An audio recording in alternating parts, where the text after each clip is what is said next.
नमस्कार दोस्तों, मैं हूं शिखा जायसवाल।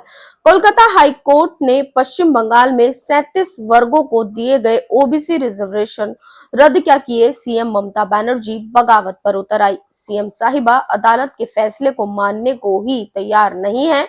उन्होंने साफ साफ शब्दों में कहा है कि ओबीसी सर्टिफिकेट रद्द करने का अदालत का फैसला उनको स्वीकार्य ही नहीं है। एक चुनावी रैली को संबोधित करते हुए ममता बनर्जी के तेवर काफी आक्रामक रहे। ममता दीदी ने हाई कोर्ट के इस आदेश को शीर्ष अदालत यानी सुप्रीम कोर्ट में चुनौती देने का भी संकेत दे दिया है। इसके साथ ही अपनी आवाज को बुलंद करते हुए ममता बनर्जी ने कहा कि वो अदालत का सम्मान करती हैं, लेकिन मुसलमानों को ओबीसी आरक्षण से बाहर करने वाले फैसले को वो स्वीकार नहीं करेंगी। ममता बनर्जी का एक वीडियो बीजेपी नेता अमित मालवीय ने अपने एक्स हैंडल पर शेयर किया है, जिसमें वो अदालत की बात मानने से साफ इनकार करती हुई नजर आ रही हैं। ममता बनर्जी का कहना है कि पश्चिम बंगाल में ओबीसी आरक्षण जारी रहेगा, क्योंकि इससे संबंधित विधेयक संविधान की रूपरेखा के भीतर पारित किया गया था। साथ ही ममता बनर्जी ने आरक्षण रोके जाने का आरोप भी बीजेपी पर ही मढ़ दिया। उन्होंने कहा कि बीजेपी केंद्रीय एजेंसियों का इस्तेमाल करके ओबीसी आरक्षण को रोकने की साजिश कर रही है। उन्होंने कहा कि कुछ लोग ओबीसी के हितों पर कुठाराघात करने के लिए अदालत गए और उन्होंने याचिकाएं दायर की, तब ये घटनाक्रम सामने आया है। बीजेपी इतना दुस्साहस कैसे कर सकती है।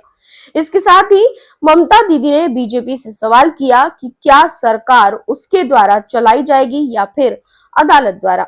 ममता बनर्जी का आरोप है कि संदेश खाली में अपनी साजिश में विफल होने के बाद अब बीजेपी ये नई साजिश रच रही है। इसी बीच केंद्रीय गृह मंत्री अमित शाह भी बंगाल की ममता बनर्जी सरकार पर हमलावर नजर आए। उन्होंने ममता बनर्जी पर वोट बैंक की राजनीति के लिए राष्ट्रीय सुरक्षा से समझौता करने और घुसपैठियों को राज्य की डेमोग्राफी बदलने की अनुमति देकर पाप करने का आरोप लगाया। अमित शाह ने यहां तक कह दिया कि बंगाल में बीजेपी के 30 लोकसभा सीटों पर जीत हासिल करने के बाद टीएमसी बिखर जाएगी और ममता बनर्जी सरकार की विदाई हो जाएगी।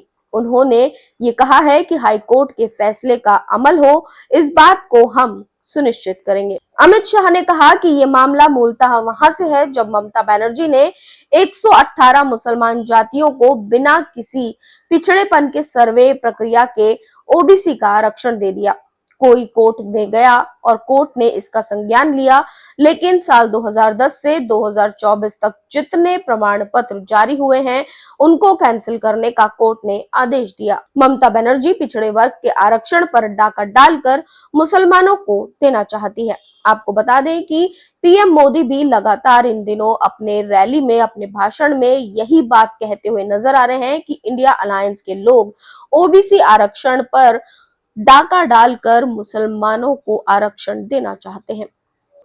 इसी बीच हाई कोर्ट से ये बड़ा फैसला आता है तो ममता दीदी तिलमिला जाती हैं, लेकिन अमित शाह ने ये क्लियर कहा है कि हम सुनिश्चित करेंगे कि हाई कोर्ट का फैसला अमल में लाया जाए। ममता दीदी के रिएक्शन और अमित शाह के जवाब पर आपकी क्या राय है, कमेंट बॉक्स में जरूर बताएं। साथ ही चैनल को सब्सक्राइब करना बिल्कुल न भूलें।